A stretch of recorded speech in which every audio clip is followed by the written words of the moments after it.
Take it off and you'll die, he used to threaten me. At 20, I disobeyed. And for the first time in my life, I felt someone else's fear pouring into me like wine. Yesterday, I found his notes. He's getting stronger. Soon the bracelet won't hold. I always thought the bracelet was just some family tradition thing. Heavy iron, about 2 inches wide, with these weird symbols carved into it that looked like someone had taken a chisel to it in a hurry. My grandfather welded it shut around my wrist when I was 5 years old, right after my parents died in what everyone called the accident. The thing was, I never questioned it much as a kid. Kids adapt to weird stuff pretty easily, and when you're bouncing between foster homes before landing with your grandfather, a metal bracelet is the least of your worries. Other kids would ask about it sometimes, why I never took it off for gym class, why it never seemed to rust or tarnish, why I couldn't just cut it off. I'd make up stories. Medical condition, religious thing, family heirloom that would curse me if removed. Whatever shut them up fastest. My grandfather was this quiet, intense man who lived in the middle of nowhere, about 40 miles outside what used to be Millbrook. I say used to be because there's nothing there now except a crater and some twisted metal that the government says was a gas line explosion.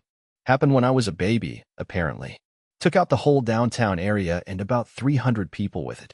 He never talked about my parents much. Just said they died in the explosion and left me with him.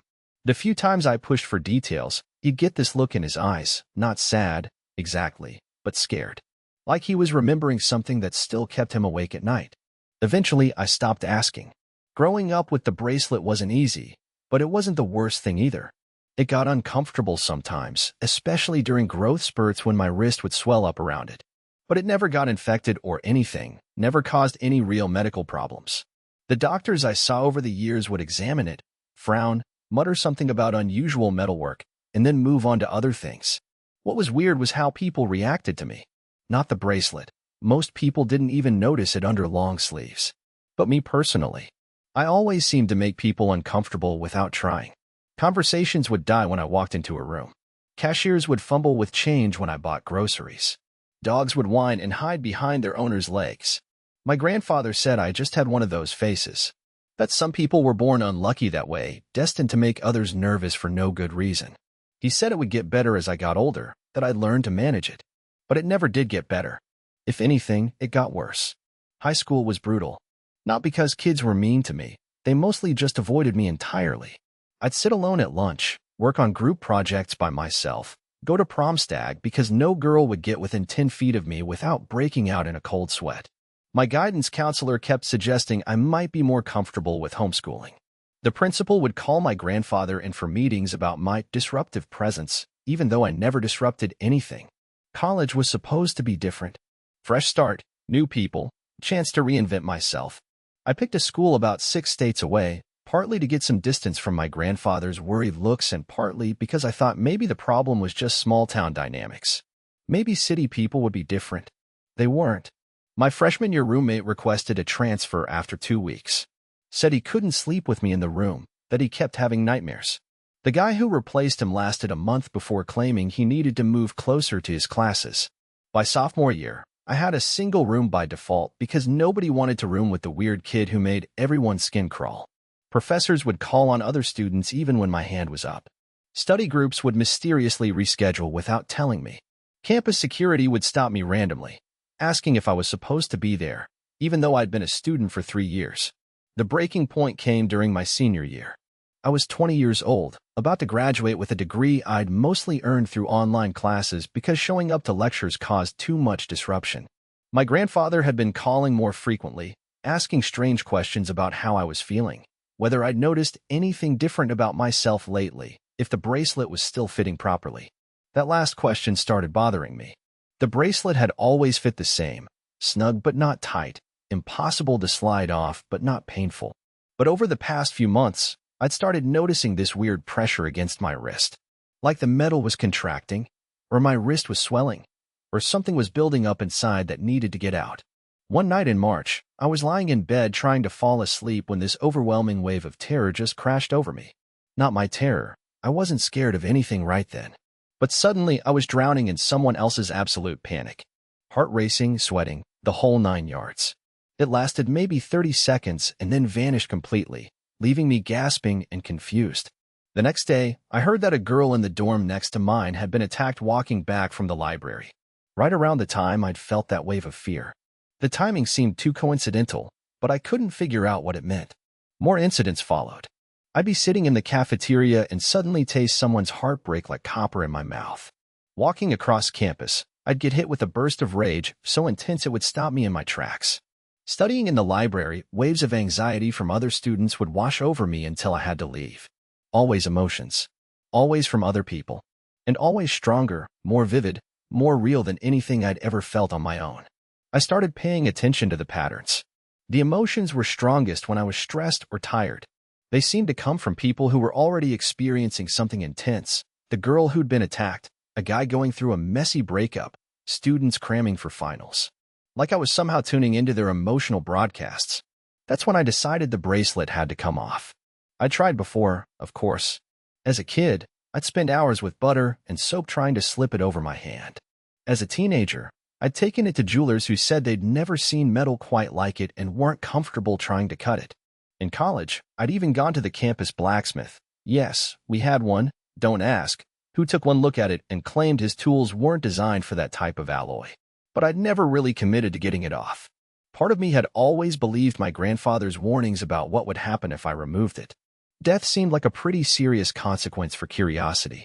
At 20, though, facing graduation and a lifetime of making everyone around me miserable for reasons I couldn't understand, death was starting to seem like it might not be the worst option. I researched everything I could about metal cutting. Bought an angle grinder from a hardware store.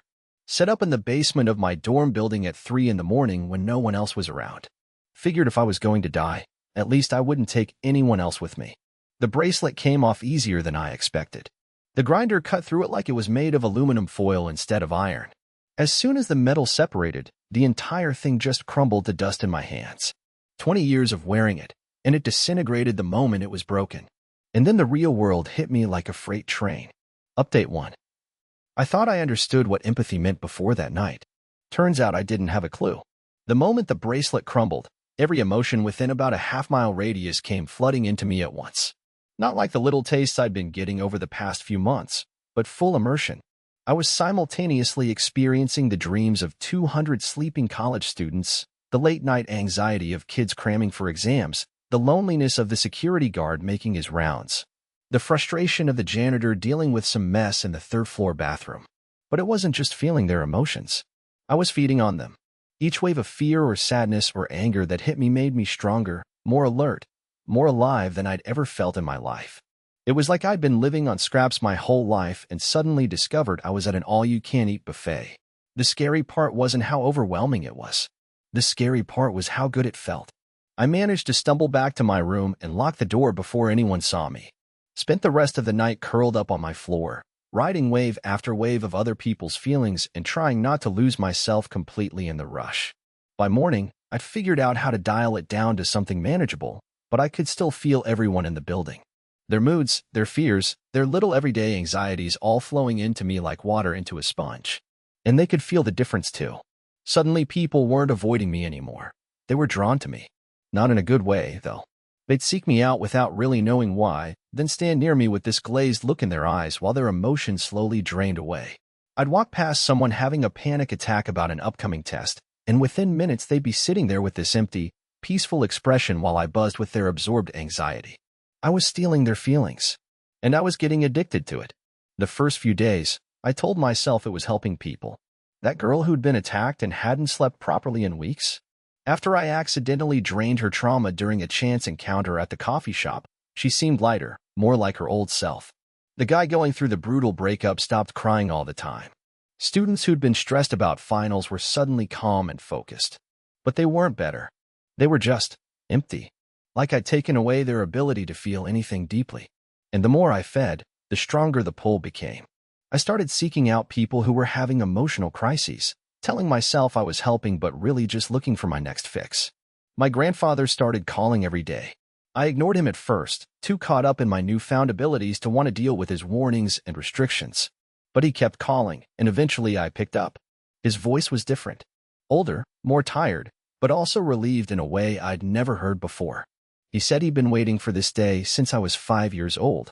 hoping the bracelet would hold until I was mature enough to handle what came next.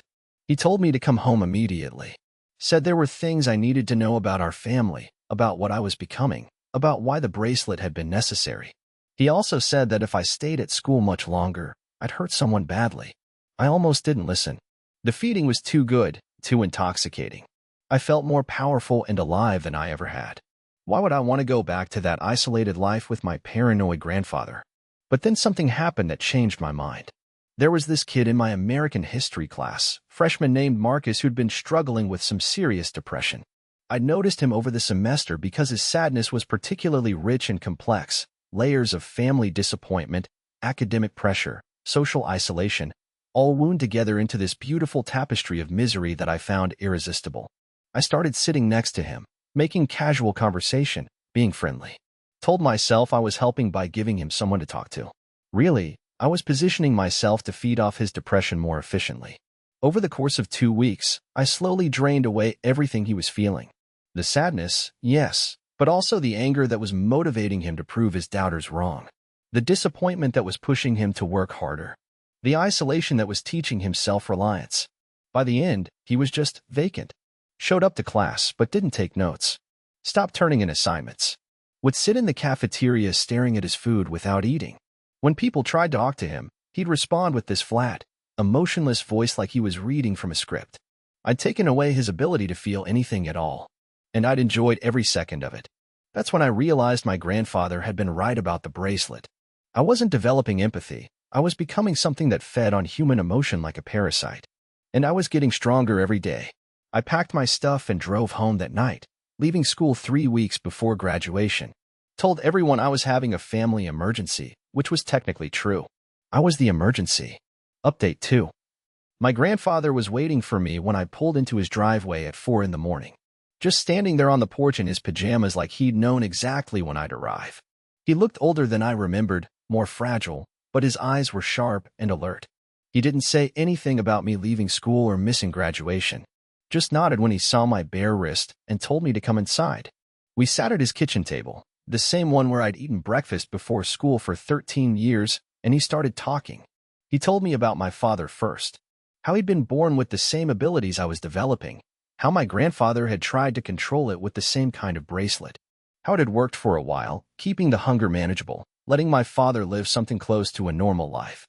My father had met my mother in college, just like I'd been trying to do. They'd fallen in love, gotten married, started planning a family. The bracelet had held through all of it, keeping his abilities contained enough that he could function in the world without destroying everyone around him. But the hunger never goes away, my grandfather explained. It just builds up, like pressure behind a dam. And eventually, every dam breaks. The night I was born, something went wrong. Maybe it was the stress of labor. Maybe it was the emotional intensity of becoming a parent. Or maybe it was just time. But my father's bracelet shattered during my delivery, and 21 years of suppressed feeding instinct hit him all at once. He didn't mean to do what he did next. My grandfather was very clear about that. My father wasn't evil, just overwhelmed by abilities he'd never learned to control. But when that much hunger gets released at once, intent doesn't matter. Millbrook had about 800 people in it back then. The hospital where I was born was right in the center of downtown, surrounded by shops and restaurants and offices full of people going about their normal lives. My father, in the space of about 6 hours, drained the emotions from every person within a 3-mile radius. He didn't just take their fear or sadness or anger. He took everything. Every feeling they'd ever had, every emotional memory, every scrap of joy or love or hope they'd stored up over their entire lives. Left them as empty husks who couldn't remember why they'd ever cared about anything. Some of them died immediately, their hearts stopping when they lost the will to keep beating. Others lasted longer, but without any emotional drive to eat or sleep or take care of themselves, they just faded away. A few survived by learning to mimic the behaviors they remembered having when they could still feel, but they never really recovered. The official story was a gas leak explosion. Easier to explain a sudden disaster than a sudden epidemic of people losing the ability to care about their own survival. My grandfather had connections in the government, family legacy stuff he never fully explained, who helped cover up what really happened. My father realized what he'd done when the feeding frenzy finally ended. Found himself surrounded by empty people who looked at him with dead eyes, holding his newborn son who was already showing signs of the same abilities. The guilt and horror drove him completely insane. He killed my mother first, while she was still recovering from childbirth and too weak to fight back. Then he tried to kill me, but my grandfather arrived just in time to stop him. The confrontation ended with my father dead and me wearing the first version of the bracelet that would control my abilities for the next 20 years. My grandfather had spent 2 decades researching our family history, trying to understand what we were and where the abilities came from. Best he could figure, we were some kind of evolutionary offshoot, humans who developed the ability to feed on emotional energy instead of just food. Useful for survival in small doses, catastrophic when uncontrolled. The bracelets were something he'd learned to make from old family records, passed down through generations of people who'd had to deal with the same problem. Iron mixed with certain other metals, inscribed with symbols that somehow dampened the feeding instinct. Not a permanent solution, but a way to buy time. He'd hoped that I'd be different, that maybe the abilities would skip a generation or manifest differently. But when people started reacting to me the same way they'd reacted to my father, he knew the bracelet was just delaying the inevitable. The reason he'd wanted me to come home wasn't to put another bracelet on me. It was to teach me how to live with what I was without destroying everyone around me. He'd spent the last 20 years preparing for this. Set up the house to be completely isolated. No neighbors for miles, no delivery drivers or repair people or anyone else who might accidentally get caught in my feeding range. Stocked up on enough supplies to last months without needing to go into town. Built a special room in the basement where I could practice controlling my abilities without affecting anyone else. The plan was simple. I'd stay with him while learning to manage the hunger, figure out how to feed without permanently damaging people, and eventually find a way to live in the world without becoming the monster my father had been. But there was a problem he hadn't anticipated. I was already stronger than my father had been at my age. The bracelet had been containing my abilities for 20 years, but they'd been growing the whole time, building up pressure that was now looking for release. What my father had done to Millbrook, I could potentially do to entire cities. And I was starting to lose control faster than either of us had expected. The second night I was home, I accidentally drained my grandfather while he was sleeping. Didn't mean to, wasn't even trying to feed, but I woke up to find him lying in bed with that same empty expression I'd seen on Marcus back at school. He was still alive, still breathing, but everything that had made him who he was, his love for me, his guilt about my parents, his determination to help me control my abilities, was just gone. He lasted 3 more days after that, going through the motions of taking care of himself, but without any real motivation to keep living. Died in his sleep on Thursday morning, and I was alone with abilities I couldn't control and a hunger that was getting stronger every hour. That's when I found his journals. Update 3. My grandfather had kept detailed records of everything, our family history, the research he'd done on our abilities, his plans for helping me control the hunger. But most importantly, he documented what had been happening to me over the past year. The emotional episodes I'd experienced at school weren't random. They were signs that the bracelet was failing, that my abilities were starting to break through its containment. Every time I'd felt someone else's emotions, I'd actually been feeding on them in small amounts, just enough to give me a taste of what was coming. But there was something else in the journals, something that made everything so much worse. I wasn't the only one. My grandfather had been in contact with others like us, scattered around the country, each one isolated and contained by their own version of the bracelet system. We were all part of the same family line, descendants of people who developed these abilities generations ago. And according to his notes, we were all reaching maturity at roughly the same time. The bracelets weren't just individual solutions. They were part of a coordinated effort to keep all of us contained until we could be dealt with. There were 12 of us originally. Over the past 6 months, 4 had already lost control. My grandfather's contacts had reported incidents in Phoenix, Detroit, a small town in Oregon, and somewhere in rural Texas. Each time, the same pattern, bracelet failure followed by massive emotional draining, entire communities left empty and lifeless. The government knew, had always known. The same people who'd helped cover up what happened to Millbrook were tracking all of us, waiting for the right moment to step in, not to help us control our abilities, but to eliminate us before we could do what our family members had done. My grandfather had been trying to find a different solution, some way to help us manage the hunger without losing our humanity. But time had run out faster than anyone expected.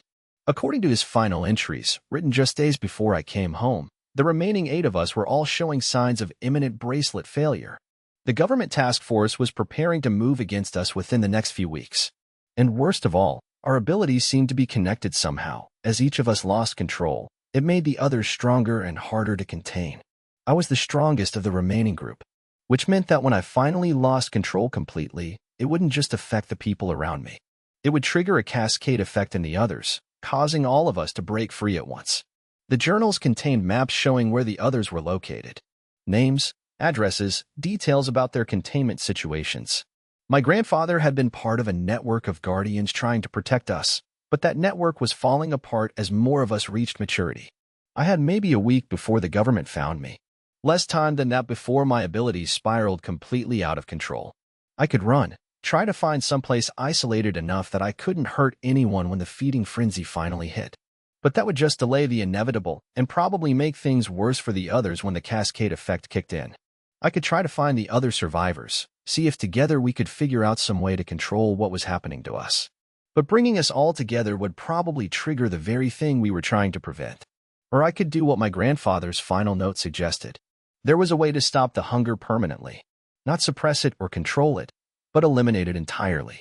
The process would also eliminate me, but it would break the connection between all of us and give the others a chance to find their own solutions without the cascade effect. All I had to do was let the hunger build up as much as possible, then use a specific ritual my grandfather had discovered to turn all that accumulated feeding instinct inward. Instead of draining emotions from other people, I drained everything from myself, not just emotions, but life force, consciousness, everything that made me who I was. It would be like the ultimate feeding, except I'd be both predator and prey. The ritual required specific timing and location. Had to be done during the hour before dawn, at a place where someone like me had died before. The closest location was the ruins of Millbrook, where my father had lost control all those years ago. I had 3 days to decide. Final update. I spent those 3 days thinking about Marcus, the kid whose depression I'd stolen at college, wondering if he was still walking around with that empty expression, going through the motions of life without feeling any of it. Thinking about my grandfather, who died trying to help me become something better than what our family legacy demanded. I thought about the other 7 people like me, scattered across the country, probably dealing with the same hunger and confusion I was experiencing. Some of them might be good people trying to fight against what they were becoming. Others might have already given in, started feeding deliberately and enjoying it. But mostly, I thought about all the normal people who were just living their lives, feeling their small everyday emotions, not knowing that there were monsters like me in the world who could steal everything that made them human. The hunger was getting worse every day. I'd stopped leaving my grandfather's house after accidentally draining the mailman on Tuesday. He'd just been delivering packages, probably thinking about getting home to his family, and I'd taken that from him without even meaning to. Left him standing in the driveway staring at nothing until I managed to get inside and break the connection. By Thursday, I could feel people from miles away. Their emotions calling to me like a radio signal I couldn't turn off. Fear from a family dealing with their teenage daughter's car accident. Grief from an elderly woman whose husband had just been diagnosed with cancer. Joy from a couple celebrating their engagement. All of it available. All of it delicious. All of it mine for the taking. I drove to Millbrook, or what was left of it, on Friday night. The crater was still there, though they'd filled it in partially and put up a memorial park. Trees and grass had grown over most of the destruction, but you could still see the outline of where the downtown area used to be. I found the spot where the hospital had been, according to my grandfather's maps. Nothing left now except a small monument with the names of everyone who died in the gas explosion, including my parents. The ritual was simpler than I'd expected. No complicated symbols or special tools, just a specific meditation technique designed to reverse the flow of feeding. Instead of drawing emotions in from others, I pull everything out of myself and let it dissipate into nothing. I started at 4 a.m., sitting cross-legged next to my parents' memorial stone. The hunger was overwhelming by then, so strong I could feel every person within about 20 miles. Their dreams, their sleeping anxieties, their peaceful contentment all calling to me like a buffet I was forcing myself not to touch. The reversal process felt like drowning in reverse. Instead of being overwhelmed by other people's emotions flooding into me, I was watching my own feelings drain away piece by piece. 20 years of suppressed anger at my grandfather for keeping me isolated. Sadness about never having normal relationships or experiences. Fear about what I was becoming. Love for the few people who'd tried to help me. All of it flowing out of me like water from a broken dam. But something else was flowing out too. Memories I'd never known I had. Experiences that belonged to other people but had somehow become part of me through the feeding process. The terror of that girl who'd been attacked at school. Marcus's depression. My grandfather's guilt and determination. Even fragments of my father's final moments, inherited somehow through our shared abilities. I'd been carrying pieces of everyone I'd ever fed on, storing their emotions inside myself like trophies. And now all of it was leaving, taking parts of me with it. The process should have killed me. That was the whole point. Sacrifice myself to break the connection and give the others a chance. But as the sun started to rise and I felt the last of my emotions draining away, something unexpected happened. I didn't die. I just emptied out. Like Marcus after I'd fed on his depression, like my grandfather after I'd accidentally drained him in his sleep, like all the people in Millbrook who'd survived my father's feeding frenzy. I was still alive, still breathing, still capable of basic function. But everything that had made me who I was, my personality, my drives, my ability to care about anything, was gone. The hunger was gone too, though. For the first time in my life, I couldn't feel anyone else's emotions. Couldn't sense their fears or sadness or joy. The feeding instinct that had been building up for 20 years was just absent. I sat there for hours after the sun came up, staring at my parents' names on the memorial stone and feeling absolutely nothing about it. No sadness, no anger, no sense of connection or loss. Just empty recognition that these were words carved into metal. Eventually, I got up and walked back to my car. Drove home to my grandfather's house and sat in his kitchen, trying to figure out what to do next. Not because I cared about making the right decision, but because some basic survival instinct was still functioning. I couldn't feel the others anymore either. The connection that had let me sense their emotions and their growing hunger was severed, which meant the ritual had worked, at least partially. They wouldn't experience the cascade effect when I lost control, because I'd already lost everything there was to lose.